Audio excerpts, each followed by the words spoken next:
Welcome back to Ironsworn, Rime of the Frostmaiden. This is episode 11. Now, Karl is continuing his quest to try to find his sister Brigid, as well as his best friend Haf's sister Tessa. They got a really good lead in Targos that there was a mountaineer who took a couple of girls up to the top of Kelvin's cairn. So now Karl and Haf have traveled from Targos to Brynchander across the long road to Caer en route to Caer Konig. In Caer they have been waylaid. There is members of the Children of Arl, which is this religious organization that has taken over Caer Karl was trying to get the townspeople rallied to his side, but rolled terribly on that, and the townspeople turned on him, sold him out to the Knights of the Black Sword, which are kind of this like subgroup within the Children of Arl. They went to arrest him. He and Haf fought them off. Now they have assaulted the Caer. Karl and Haf freed the servants from the basement and armed them. The servants are going around trying to defeat these Children of Arl, and Karl and Haf fought and defeated their leader. And now they have found the last high-ranking member of the order, which is this elderly shield dwarf. A chilly draft wafts through this bedroom despite a roaring fire in the hearth.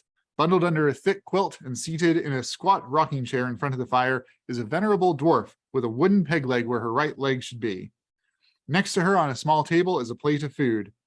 I've been dreading this moment. Karl and Haf kind of look at each other. This woman doesn't seem particularly dangerous, but seems like she's been expecting them. Why is that? Karl enters and looks around the room for any dangerous opponents, doesn't see any, kind of lowers his scimitar. He says, what do you mean you've been dreading this moment? What are you talking about? The elderly shield dwarf is kind of rocking in her chair. I am a soothsayer. I am predicting things for the Children of Arl, and I knew that one day you and your friend there would come, and it would be the end of me. Karl and Haf kind of look at each other and they're like, I mean, it seems kind of crappy to kill an old lady, but she's also a terrible cultist. Actually, you know what? Maybe we don't have to kill her. Maybe we can turn her over to the townsfolk. Yeah, let's do that. Karl's like, we're not going to kill you. We're just going to make sure that you go to justice with the townsfolk. The old shield dwarf says, oh no, I'll be dead long before then.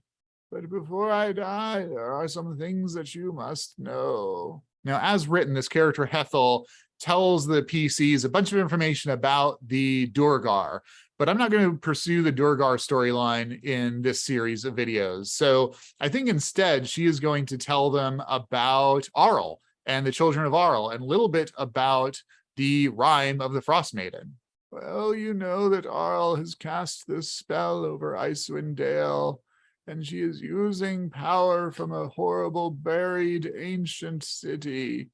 Between that and her book, she is able to cast the spell every day, keeping Icewind Dale in cold and dark. Ravison and Sephir are in charge of her children here in the Dale, and they are pursuing human sacrifice in her name. Karl's taken aback by all this. He says, do you know anything about my sister's been kidnapped?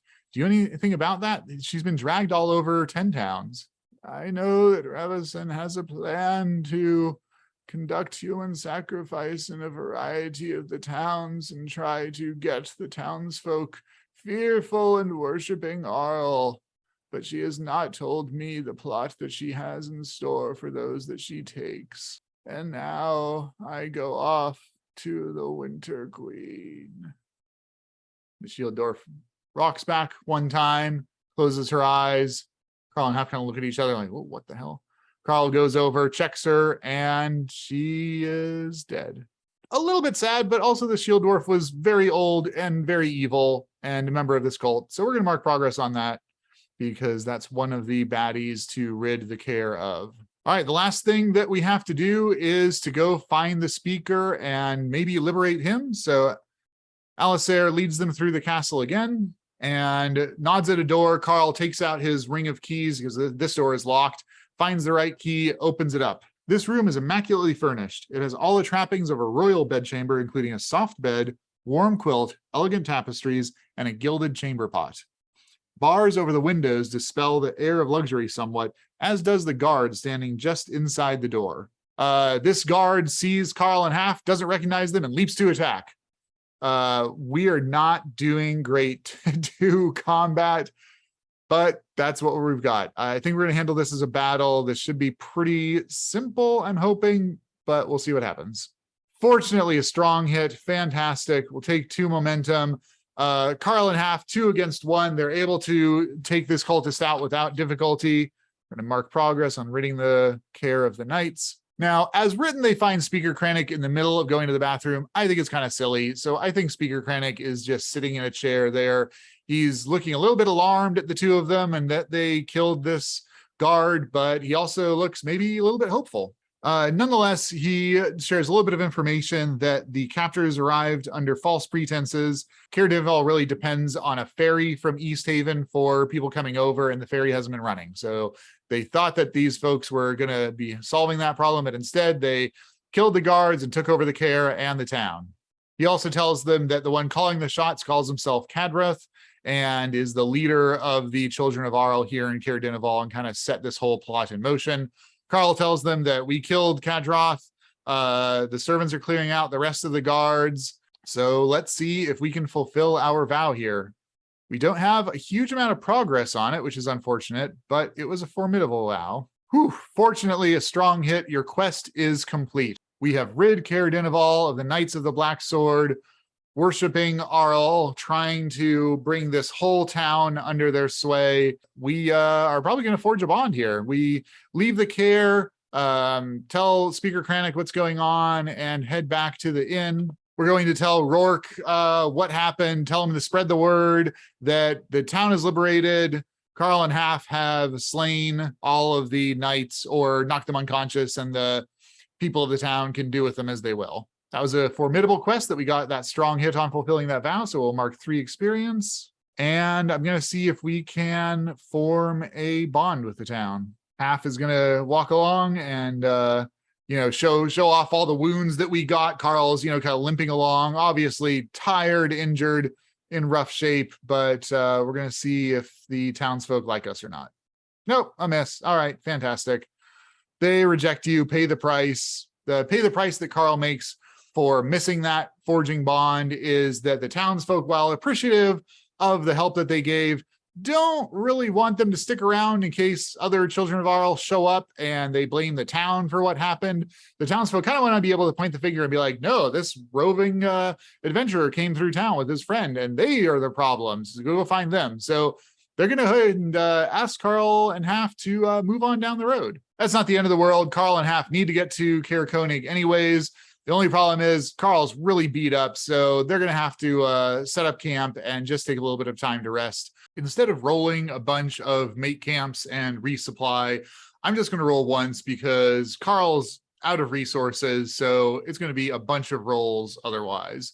So rolling on the mate camp, I got a miss initially, but I think eventually they're going to be successful, right? They're going to camp out here for a while. Narratively, it's more interesting if they're able to resupply and heal up a little bit for the next leg of their adventure. But in camping, they did get an encounter, and there is a band of Goliaths. Goliaths are these tall, powerfully built humanoids who dwell in the spine of the world.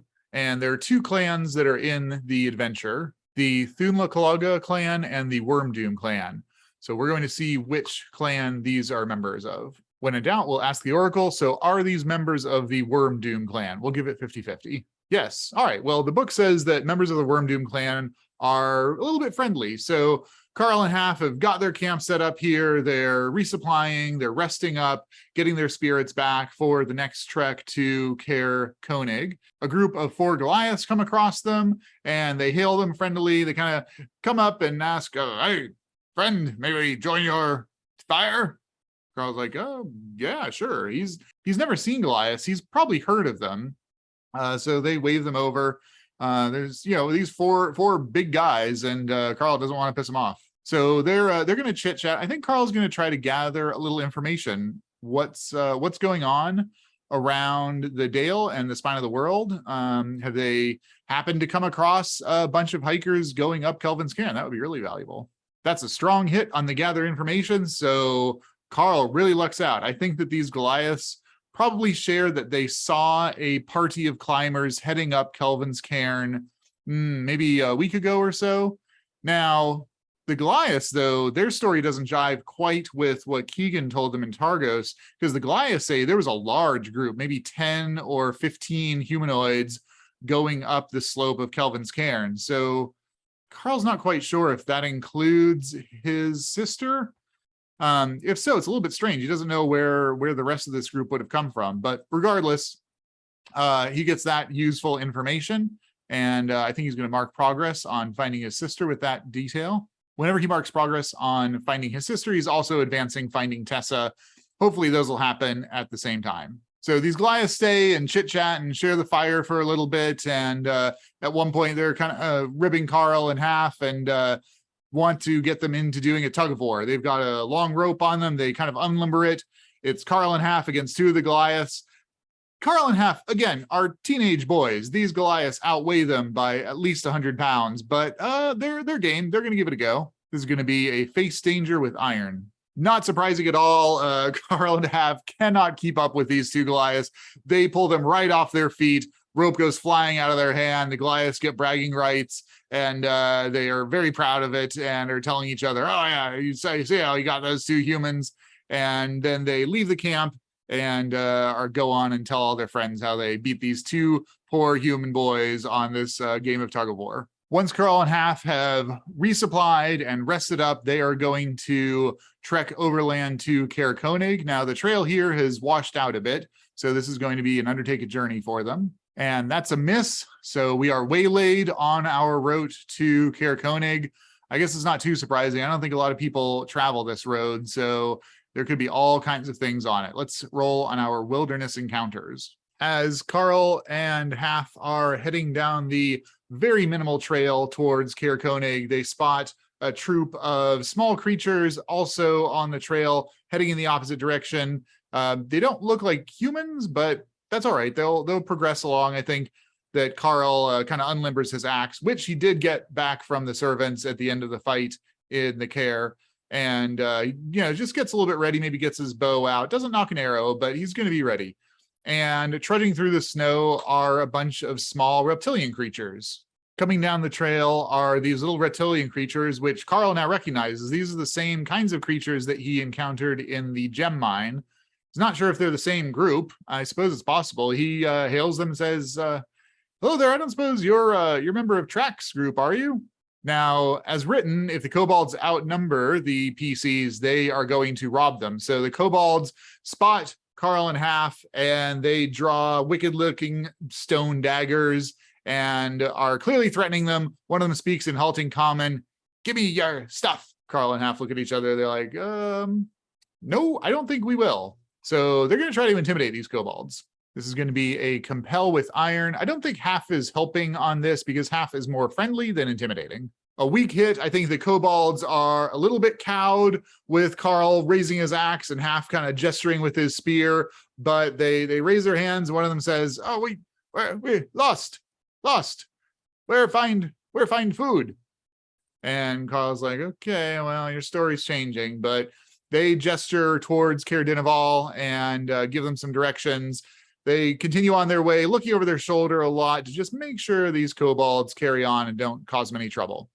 Eventually, though, they reach Caer, and we will call it there. Next time, we will see if Karl and Haf are able to find out some information from the people in Caer, where their sisters went, where they were led by this mountaineer. I mean, they know they went up Kelvin's Cairn, but it's a big mountain, so they might need some more specific directions. And hopefully they'll avoid any entanglements in town. Thanks for watching.